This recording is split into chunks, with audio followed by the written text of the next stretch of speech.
So hi there and welcome back to my latest video. Before I begin, can I just apologise? There has been a little pause between my last video and this one. Unfortunately, there has been a little bout of COVID in the family house and it's just delayed my most recent video. Hopefully we're going to get back up to speed and I will be able to get some more videos out over the coming weeks. I do have a bit of a busy time in my day job during work at the moment, which is also just going to slow me down, but I don't intend to stop. The news has been good about Portal over the last few weeks. There's been some promising information out there, and I know there's been a lot of discussion and a lot of news, or some news about Battlefield 2042 out there over the last few weeks. But for me, Portal continues to be the main focus, and I intend to keep going with these videos as long as Portal exists and keeps getting developed. And there are some great signs coming out from DICE about the future of Portal. Right, moving on. So today we're going to do things slightly differently. A few weeks ago I put out a code for a wave-based game mode. It was something that I've been asked for quite a lot, and I gave out the code so that you could try it out and play it for yourself. And in actual fact, when I created that game mode, I created the code with the thought that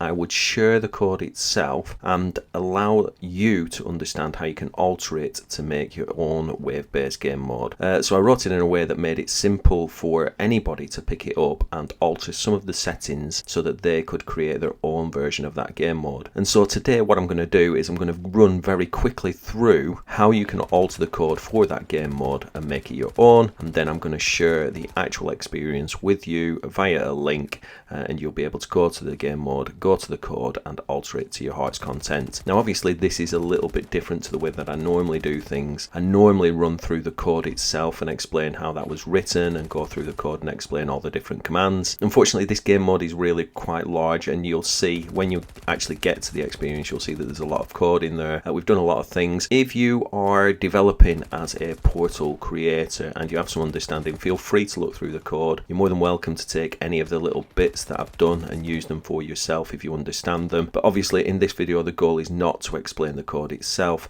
but just to give anybody the opportunity to create their own wave-based game mode from my code, and you can create it and edit to your heart's content, as I said before. As always, if you like this video, if you've enjoyed it, if you get something from it, if you use the code and copy it, I would really appreciate you letting people know about the channel. Obviously a like on this video helps. If you haven't subscribed already, please do. I'm going to try and work my way towards 1,000 subscribers over the coming weeks and months, and that would really help me out. And obviously if you click the follow button, you will get updated about any upcoming videos when they arrive. So without further ado, let's go on and have a look at this game mode, and let me show you how you can alter it to make the game mode your own.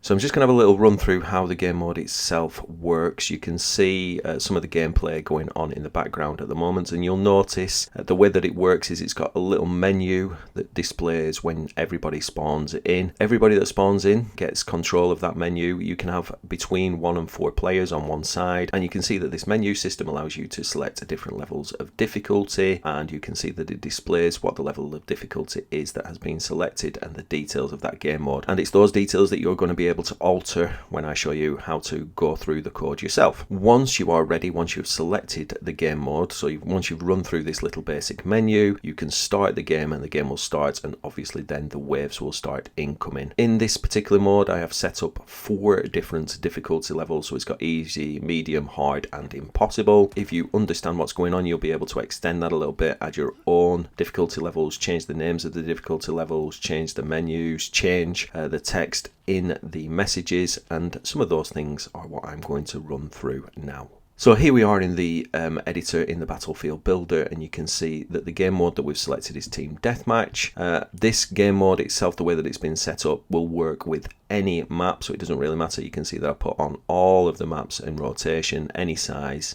Doesn't matter, the way that it works will work with any. Some work better than others, but it doesn't really matter. When we go into game mode details, you'll see that we have only allowed a maximum of 4 players. In actual fact, it will work with any number of players on the human side, so you can add more or less to that number of players if you want to, but 4 obviously makes quite a nice number because it is a single squad. When we move over to the modifiers, there isn't much that we have altered here. The only thing that we have modified is if we just look under the AI modifier, you'll see that we've turned off the AI for the Team 1. So Team 1 will be made up wholly of human players, and we have maximized the number of AI that we can have in Team 2, and you can see that we've set the AI type to player versus environment. So that makes sure that we get our 4 players that are able to play, and that the other team will be made entirely of AI players. We have also unchecked the AI sync modifiers because we do want a tiny difference in the way that this plays, and obviously this is entirely up to you. If you want the AI players to be able to revive themselves,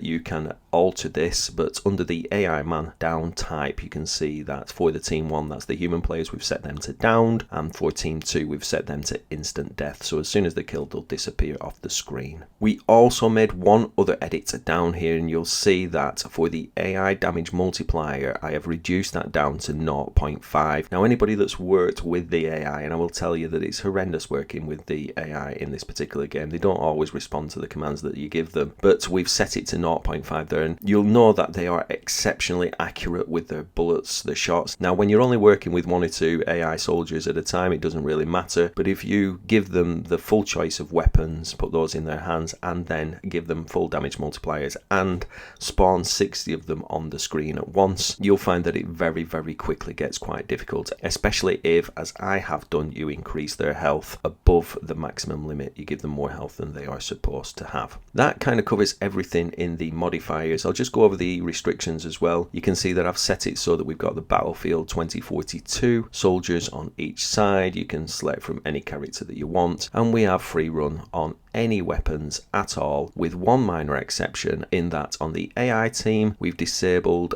any of the long range weapons, so they need to get up a little bit closer. Obviously, if you want to enable those and see what happens, you can do. Make this game mode your own, alter the settings however you like, it doesn't really matter. Then finally, if we just go over to the vehicles, we've disabled the vehicles for the AI team, but we have given them to Team 1. In actual fact, it doesn't make any difference at the moment because we've set the game mode to Team Deathmatch, and as you know, there are no vehicles in Team Deathmatch. You can go with the vehicle Team Deathmatch mode if you want to. You can get the vehicles, it's entirely up to you. I do think in this type of mode it's a little bit overpowered and probably not really what you want to do, but obviously if you want to set it up like that, you're more than welcome to. Just change it however you want. You can see we've disabled all the ground transport vehicles for the AI. Last but not least, we have taken away all of the gadgets for the AI players. You can see that they are unable to have all those, but we have allowed them to have things like grenades, incendiary grenades, frag grenades, and smoke grenades, because it does make it quite interesting. And you will notice that if you play the game mode, they will randomly equip themselves with grenades, and they will start throwing them at you if they want to. Right, that's just a quick rundown of the settings, and obviously if you follow the link that I provide you, you can have a look at those and alter those to your art content. The idea of this is to make it your own. That's just how I've set it up. Do whatever you want with it. Right, we're going to move on to the rules editor now. So before I begin, I'm just going to clear out this and get rid of the toolbox so we can get a bit more of a view of the screen, and let's zoom out a little bit. Okay, so before we begin, you'll see that there's quite a lot of code here. I am not going to run through this code in this particular video. There's quite a lot to it. You can see that we've got a bunch of subroutines on this right hand side. It would take far too long for me to run through all of this code. What I'm going to do, as I say, I'm going to provide you with a link to the code. You'll be able to go through it to your heart's content. I'm also not really in a position to debug it for you, so if you start making alterations and break your own version of it, clearly you can just go back to my code and replace the code that you've altered. That would probably be the best approach, but you will see some things in there that you will be able to recognize, and even if you are just a beginner and you really don't understand what a lot of this code does, you will of course see things like messages in there. You'll see those messages displayed on screen, and obviously if you see them and you want to alter them to make them your own, you're more than welcome. So if you look here, we've got you failed your mission, so that's when the game is over. Well, we've got a check game over subroutine. You can obviously change this text to say what you want. There are a few things that I will just point out to you as we go before we begin. Let me just move a little bit over here. In my game mode, there are a couple of key points. You'll see that I've set a time limit for the game to be completed.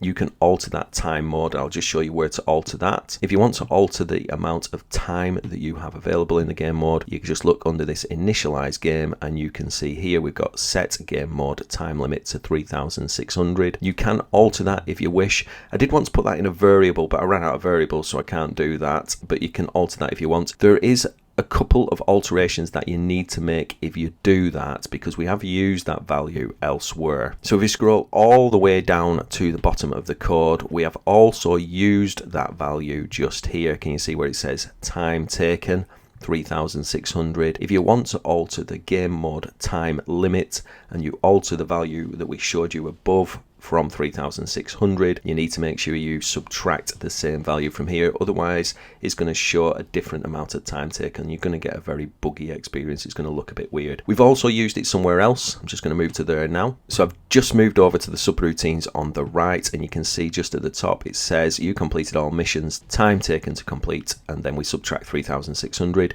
You need to alter that value there, and then we've got mission time at the bottom, 3600. You need to alter that value there. So it's just a little mention. If you want to alter the game mode time, you need to make sure that you alter it when you initialize the game in that first section that I showed you, and then you need to make sure that you alter those other 3 occasions where we see that value of 3600. So if you're unsure of where you need to alter it, a little tool that the portal editor has got in it is this search ability.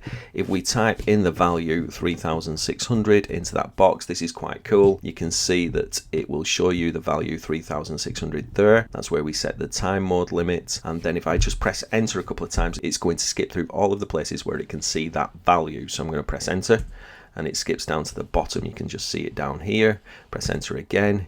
You can see it takes us, now where are we looking? I think it's probably just up here. You can see it just there. And then if I press enter again, we can see it's there. So if you're looking for all of the places where 3600 is mentioned, type the value 3600 in there, and then just keep pressing enter and it will skip to each place that that value is stored. It's quite a useful tool to have, actually, that.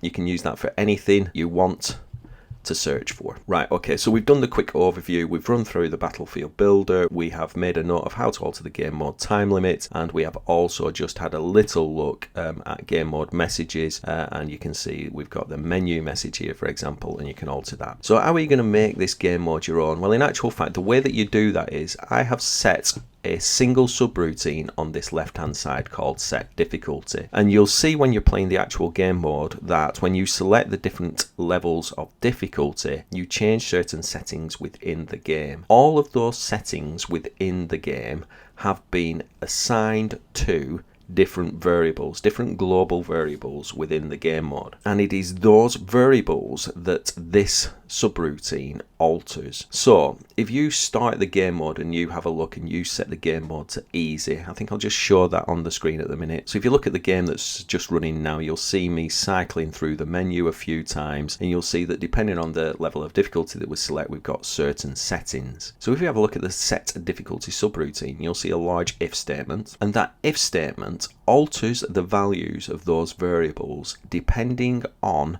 the value in the variable difficulty value. And you can see that we've got a value of 0. If difficulty value is set to 0, these are the values of those variables. If the difficulty value is set to 1, these are the values of those variables, and so on. And just to give you a little bit of an overview of what's going on here, really, before we get to those settings, is if you have a look, we've got a couple of little rules just here. We've got this change difficulty rule, and we've got this display difficulty setting rule. These two kind of work hand in hand. And if you have a look at this change difficulty setting, it's assigned to a player. It's an ongoing rule. It basically alters if the player state is crouching. So every time the player is crouching and they're not an AI, it's going to run this little action, and it just says set the variable difficulty value to be the value that it is plus 1, and then it says mod 4. If you know what mod means, it's basically the remainder of a division. This just stops the difficulty level going over the value of 4. By the way, if you want to have higher difficulty levels, there are a couple of other changes that you might need to make. Anyway, if you're interested in looking at how this menu system works, you're basically just looking at those two rules in essence, and those two rules help us change the difficulty level. Right, okay, so let's just have a look how to make this your own. This is the final part of this, really. So if we look, we've got a bunch of variables. You can see that if the difficulty value is set to 0, we're going to set the difficulty text to say easy, so you're going to see that displayed in the menu, and then we've got all of these other values that we can alter in this wave-based game mode. The start health of the AI for the easy mode is set to 20, set to 30 for the medium, set to 50 for hard, and set to 50 for impossible. You can alter those values. Those are the initial values assigned to the AI soldiers when the game mode first starts. You can see this next variable says AI health increase per wave, and all that means is after each wave has been completed, the AI health will increase by that amount. So on the first wave on easy, the health will be 20, and then on the next wave it will be 25, then 30, then 35, and so on. It will increase by 5 for each wave. This next variable, wave enemy number, is the initial number of enemies that will spawn in. So if we are looking at the easy level, the first wave will have 2 enemies in it. If we look at the medium, the first level will have 3. If we have a look at the hard level, you can see that the first wave will have 5 enemies in it. If you want to increase that, decrease it, you can do. This next variable, AI number increase per wave, that is the number of extra AI that spawn in for each wave. So similar to the way that the health works, we start off with 2 enemies on the easy level, and that will increase by 2 each wave. So the second wave will have 4, the third wave will have 6, fourth wave will have 8, and so on if we are on easy. And you can see in actual fact, if we just look down at the impossible level, we start off with 10 enemies on the first wave, but that will increase by 5 on the next wave. So that means 15 in the second wave, 20 in the third wave, and so on. Let's just go back to the easy level. We've got then number of waves to complete. So the easy level has 10 waves. So if you want more waves, you just alter that value. If you want to have 20 waves, as we have done in the medium difficulty level, we just change that variable there. Then we've got AI maximum health. Now, just a word about this. Basically, if the AI health increases each wave, we're trying to make sure that there's a cap on that health. So in this case, the AI health will increase by 5 per wave, but once it gets to 50, it will no longer increase, so you can set a cap.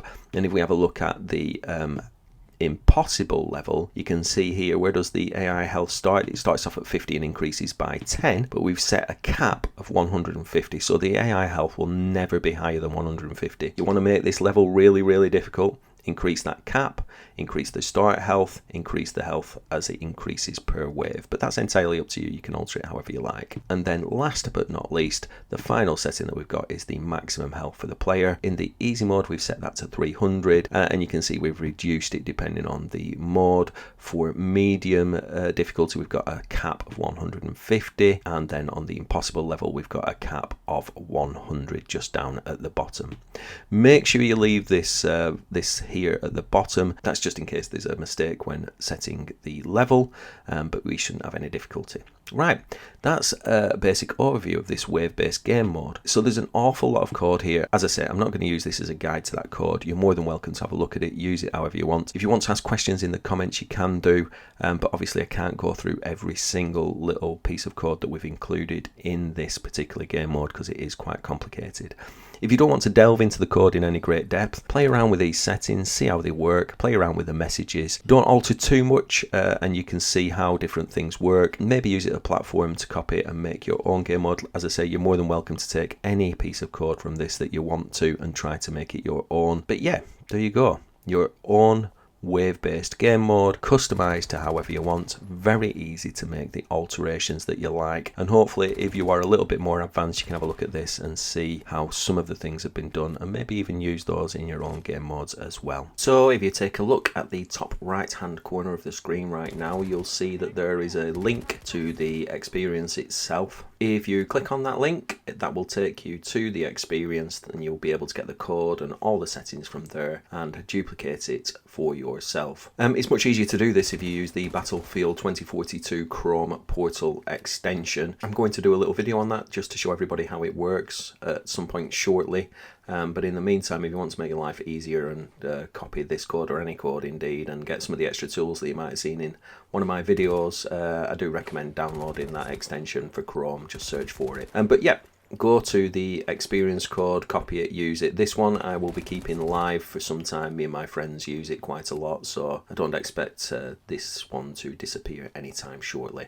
And also I'm just putting up now the card over the top of the gameplay, the code that you need if you want to play this game mode yourself. Just use this experience code and you can use my version of it. See how it all works, experience it for yourself. Right, okay, that is the end of this video. As I said before, I'm really sorry that there's been quite a delay in between my last video and this video. I'll try and keep that delay a little bit shorter. It is a busy time for me in work at the moment, so that is going to slow down the pace. This just happens periodically in my day job, and yeah, unfortunately COVID did come to the household for the last few weeks, and that's taken over everything for a little while. But here I am, I'm back looking at Portal. Some great stuff coming up, I think. Feel free to let me know in the comments what you think of this. Have you used it in your own game modes? Have you made the alterations? Share the code if you want to. I'm sure other people will be pleased to have a go at it. My personal opinion, this is much better than that zombie mode that DICE produced, that one that everybody used for farming in the last couple of weeks that I never really got any news out about. But yeah, there you go. Hopefully I'm not going to have to work too much with AI ever again. They're really difficult. They don't like doing as they're told, but that's Portal for you. Right, as always, if you've enjoyed this, if you've got anything from it, please do click the subscribe button. I really appreciate it. Share it widely if possible. Click the like button, and if you really like it and you like the content, click the follow button and you will get updated on my next video when it's released. Thanks very much everyone, take care, and until next time, see you later.